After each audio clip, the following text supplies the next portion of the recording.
Welcome to Soul Alchemy. Hello, everybody. Welcome to another episode of Soul Alchemy. My name is Janelle Means. Thank you for joining me today. And just wanted to let you know this song we're going to be talking about today holds significance to me. My mom was a very big fan of Marvin Gaye. She loved him probably more than any singer, entertainer, at least I believe so. And I love Marvin Gaye too. So we're going to be talking about a beloved song of his from the 70s. I got to know Marvin Gaye as a young child because of the music that they had at home. And the album that stands out to me is an album called Midnight Love. And if I'm not mistaken, that was the last album that was released um, for him. I think maybe a little bit after he passed, actually. I could have that wrong. It could be the album that's after that that has Sanctify Lady on it. But we'll be talking about that album at some point. But this song is from 1973, and this song is called "Distant Lover," the live version. So I know a lot of people who are Marvin Gaye fans would definitely put this in their list of faves from Marvin Gaye. And so we're going to do a little bit of a deep dive of this song. And definitely like the video, share the video, and subscribe to my channel if you haven't already. And feel free to comment at any point and give me feedback as you watch the video and at the end. All right. And so this song, we're going to go into some of the facts about the song, of course, the lyrics and the tone of the song, the sounds and music that you're going to hear, the vocals of Marvin Gaye is just so incredible in this song. And so we're going to talk a little bit about that. In this particular song, I'm going to share a few more snippets that I'm used to doing with these videos because there's a lot of moments in this song that I want to talk about. Um, and so obviously we do want to end this video with talking about what is the heartbeat of the song. You know, that is the whole center of why I do this, to bring it back to life in general and how we can connect it to things in our life. And so before we go into that, I do want to say that Marvin Gaye is one of the most influential soul and R&B male voices of all time. When you think of people like Maxwell, Leon Bridges, the late great D'Angelo, and recently October London, you can't help but hear some influences of Marvin Gaye. And that's just to name a few. I mean, we can mention other people as well. So his influence is huge in the soul world and outside of the soul world. And so I always would see Marvin as an endless romantic. And of course, we know from his album What's Going On, he didn't just talk about romance and love. He talked about the issues of the world and how we need to do better. And but today we're going to be talking about love.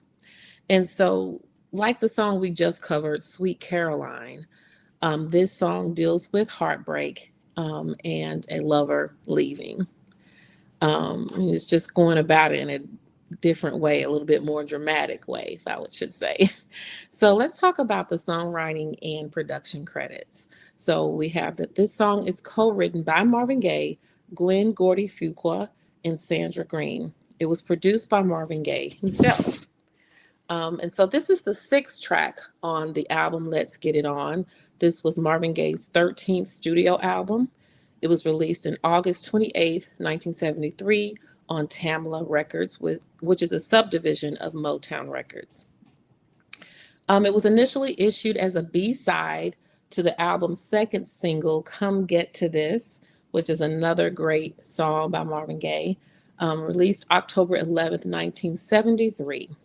The studio version got only modest attention on its own at that point. The album itself was a major commercial success. Earlier sourcing noted it peaked at number 2 on the Billboard 200, and it was certified 2 times platinum and sold over 10 million copies globally. So the live version came from Marvin Gaye's January 4th, 1974, Oakland, Alameda County, and I may be pronouncing that wrong, Coliseum performance. His first concert tour in 4 years, kicking off in response to fan and Motown demand. So, released as Marvin Gaye Live, and the live Distant Lover single reached the Billboard charts, peaking at number 12 on the Soul chart that November. So, the live version was Gaye's most successful single during the 3 year gap between Let's Get It On from 1973 and I Want You, which is another great one. Both of those are great from 1976. It's been sampled in more than 10 songs and covered in more than 10 versions, according to Who Sampled. The studio version, according to Just Gospel RTV, instrumentation was centered on Gaye's own piano work, likely supported by additional Motown session musicians from the Funk Brothers, though specific contributions beyond Gaye on keys aren't confirmed in available records. So it's not very 100% clear if that's all accurate. The album as a whole was recorded with the Funk Brothers, who'd also played on What's Going On and received their first official album credit on Let's Get It On. Orchestral arrangement and conducting for the album's tracks was split between David Van de Pitt, Gene Page, Renee Hall, and David Blumberg, though it's not confirmed which of them arranged Distant Lover specifically. So, the beginnings of the writing of this song. Marvin composed the melody with songwriter Sandra Green during a November 3rd, 1970 recording session, while he was still finishing edits on What's Going On. His first recording, a rough freestyle version titled Head Title. Later, with help from his sister-in-law Gwen Gordy Fuqua, he added more lyrics and gave the song its actual title, Distant Lover.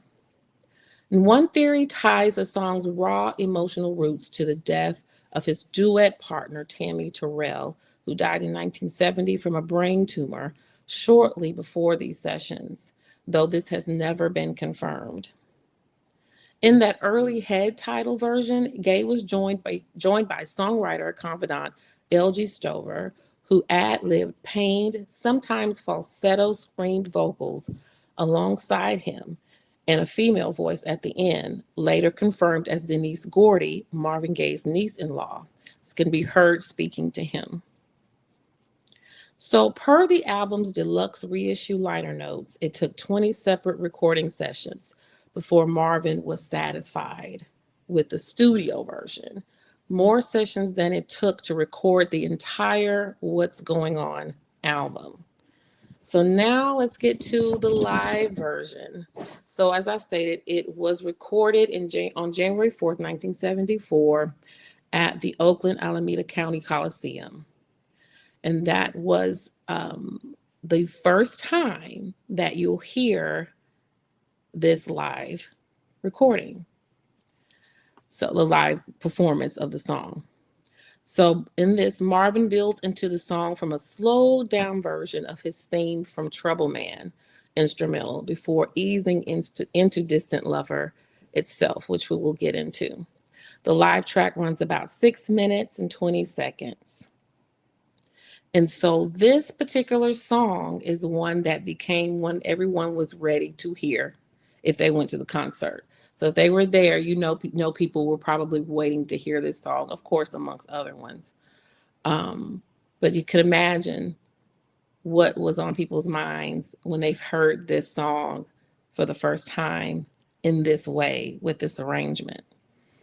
So let's break this down. So in the beginning of the song, you hear that slowed down version, a little bit of Marvin Gaye's Trouble Man. And so I'm just going to play a little bit of that beginning.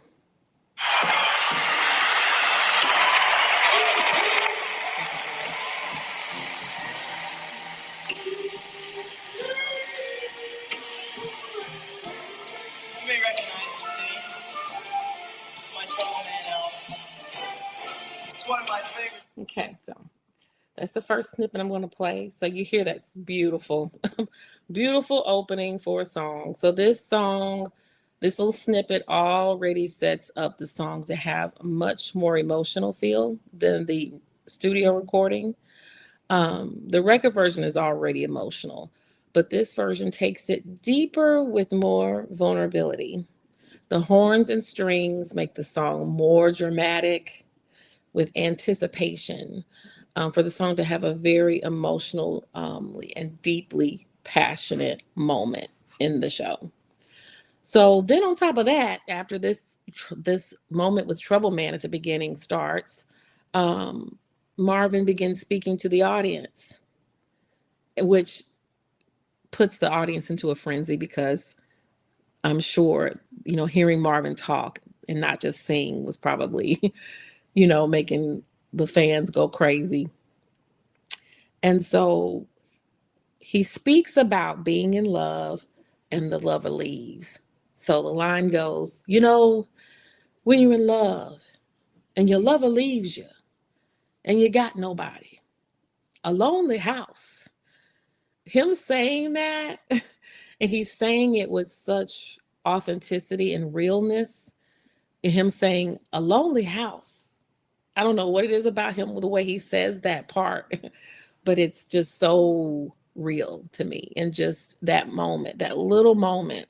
So it sets up exactly what he wants the audience to feel. Now, take into account again that this performance is the first time that this audience hears this arrangement. Okay. So after he's speaking, the music changes, does this chromatic step up to the key of Distant Lover, and he begins to sing, and the crowd goes crazy. So he's singing, the crowd is still reacting and responding. Marvin continues to sing with such sensuality and emotion. And so we're getting ready to go into a little bit of the lyrics. So he lets the audience know, in the beginning, what they're getting set up for. So as I said, he's saying, and your lover leaves you. And so he starts out with Distant Lover after that little speaking in the beginning. And as soon as he says Distant Lover, you hear the screaming. And he's saying, you should think about me and say a prayer for me. When someone is saying think about me, say a prayer for me, because that means it's serious. It's real deep at that point. This is not a game.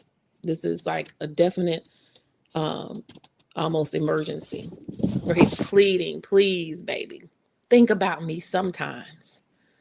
Here in misery. And he's going on and saying more lyrics. And then it gets to a point where he says, and all of a sudden, everything seems to explode. Wow. And you hear, that wow. And then he says, I gaze out my window. And then it comes back in, Distant Lover, and he's singing. And then I want to play this part in the song because it shows the different dynamics of Marvin Gaye in this song, because he is bringing you in, and then he is explaining how he is wanting this person back and what place he's in. But he's getting very dramatic, but then there's moments where he's kind of like, almost like he's trying to calm himself down. And so there's a point in the song, and I say that because of the tone and how quieter he gets with the way he's singing. And I felt like Marvin Gaye has always been great with that, telling a story in a song in a very emotional way. And sometimes I think that could be because of his own personal experiences, and not just romantic experiences, but all together, everything he experienced personally in his family. Um, he took all of that and was able to get healing from that through the way he sang and the way his music came out. But let me play this little part where he's singing. But he's kind of calm, not calm, but I would say a little bit more subtle with that hurt he's feeling, with how he's explaining it.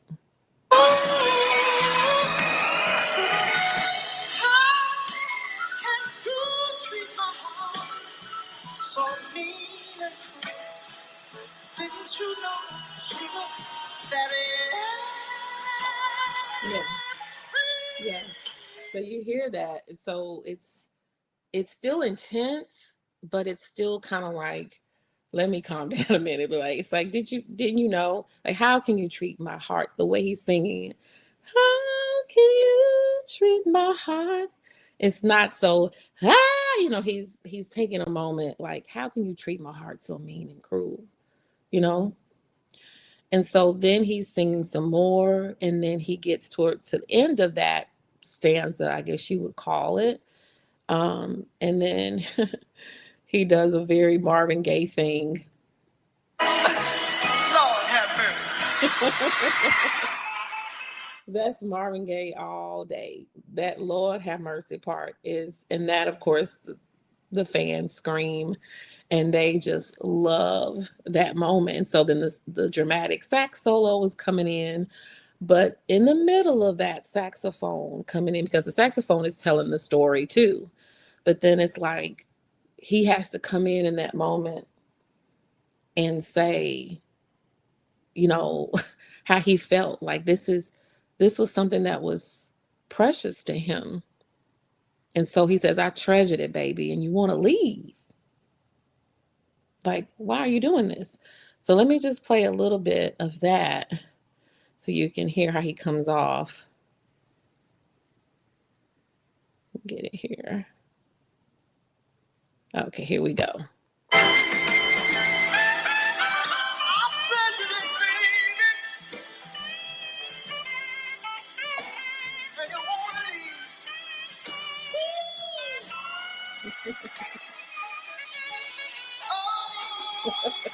You hear the fast wait on the person coming that was screaming. And, talk about aura. We talk about all the artists and how they affect people. Of course, Michael Jackson comes up when I think of aura because I'm a big fan of Michael, as some people know already. And I'll bring his name up again in this, but later on.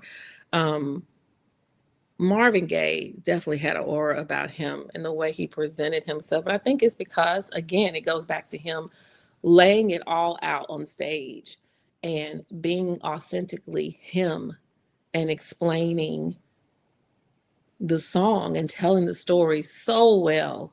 I mean, the way he is explaining how he is heartbroken over this lover leaving him. And I don't think anybody could have done it better than him with this song. Um, and so he's still pleading. And then he gets to a point where he says, something I want to say, when you left, you took all of me with you. And the way he says that part, um, it's just so good. Let me just play a little bit because this song is very emotional. It can almost make you emotional listening to it. Um, let me make sure I've got it at the right time.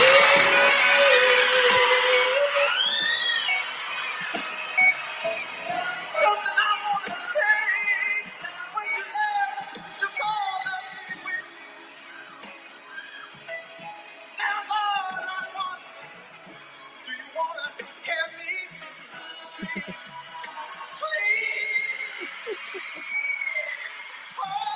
Please. Yeah, that's good. So he's saying that, and it's like this. He is just putting all his pleading and begging into this song.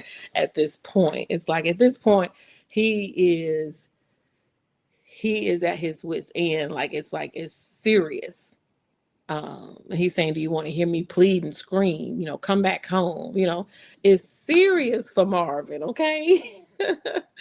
So this song, and then of course he ends it with this beautiful, just, oh gosh, when he does the and I'll just play a little bit of that. Um, and it's like a little breakdown. Oh, baby. Please.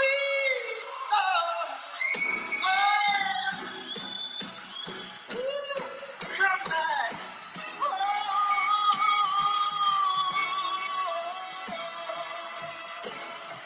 Mm. And the horns, you hear all of that. I mean, it's so it's beautiful. Like even from one thing I forgot to mention about Trouble Man and how it comes in so dramatic with the horns and the strings. It's like it is setting you up for how dramatic this song is about to be. At least the live version. Like I said, the studio version is very emotional, but this live arrangement is just a, another level. Um, so he has done his pleading, and then it ends on this big note with the horns, and the crowd has just had a time, you know. And so with that being said, with the song, now we're at the end. What would you say is the heartbeat of the song, meaning the concrete heartbeat and the abstract heartbeat? And for everybody, it's going to be something different. For me, I would say the concrete heartbeat of the song is that it's Marvin's vocals and the begging and pleading. That is the heartbeat of the song because of what the song is about and what he is conveying. um, on the concrete side is his vocals, and that is what makes the song more than anything. Is the way he's singing it, and the way he's telling the story, and he's telling it from a first person point of view, you know, like most love songs do. And so the abstract heartbeat of the song is heartbreak and dealing with the loss of a relationship, similar to Sweet Caroline, but still wanting to have that relationship. So you're pleading and begging for this relationship to come back to you. Um, but so what can we learn from this song? And actually, what I wanted to do would talk about when talking about what do we learn or glean from this in connection to life. You know, I'm thinking about how we look at R&B and soul music currently. Now, some people would say that they've not really been that connected to a lot of R&B and soul music like they were before. And some may disagree with that, but I hear conversations about how people need to really get back to the vulnerability and emotion that was there in soul music from the 70s and the 60s and maybe the 80s too. I would include the 80s in that when I think of it, the Atlantic Star, you know, and their love songs. Um, but I want to bring Michael Jackson back into it because, you know, with the Michael mania going on, people are still caught up in the Michael biopic and have been talking about that a lot on social media and having think pieces and talking about his music and all these other things that are resurfacing about him. The song "The Lady in My Life" came up several times, and people talking about finding out how Quincy Jones had told him to beg at the end of the song. You know, he kept, wanting something specific from Michael, and he wanted Michael to beg. So, and Michael begged at the end of that song. And of course, you got what we hear on the recording, which is amazing. And I use that as an example because that is one song that people have been saying, can we get back to that with R&B and soul? Can we get back to the begging and the pleading? And so, do we need to get back to that? Do you think that that's part of why some people have not liked a lot of the soul and R&B music that's out today? Or do you feel like there is and they're just not getting the recognition? Um, so, do we need to bring that back and create a sense of vulnerability and authenticity? Is it missing, or is it there just hidden? And that's just something that we can think about and take with us as we listen to the songs that we love, these romantic love songs. And also, if you are an artist, maybe think about taking another take on something that you've created, and saying, are you being as vulnerable as you need to be in that song? Are you being as authentic as you need to be in that song? Do I need to create a different take on it, different lyrics? So just something to think about. And definitely feel free to give me some comments, anything else you may have gotten from this song, from this deep dive. And there will be a link to the live recording of Distant Lover. Um, there's not actual live footage from that actual recording that I found, but if anyone else has found it, let me know. I do see other live performances of him doing this song from other concerts, but not that specific one. But if anyone is out there and knows where it is and wants to share, that's totally fine with me if you want to put in the comments. But again, feel free to like, subscribe, and share this video. Let me know what you think. Hope you enjoyed my deep dive of this. And I'll be back with another episode soon. And let me know if there's a specific song that you want us to do a deep dive. And hopefully I'll be having on some guests with me soon. So hope you enjoyed it. I enjoyed talking about this song. And yeah, can't wait to share another one with you soon. All right, see you next time. Bye-bye.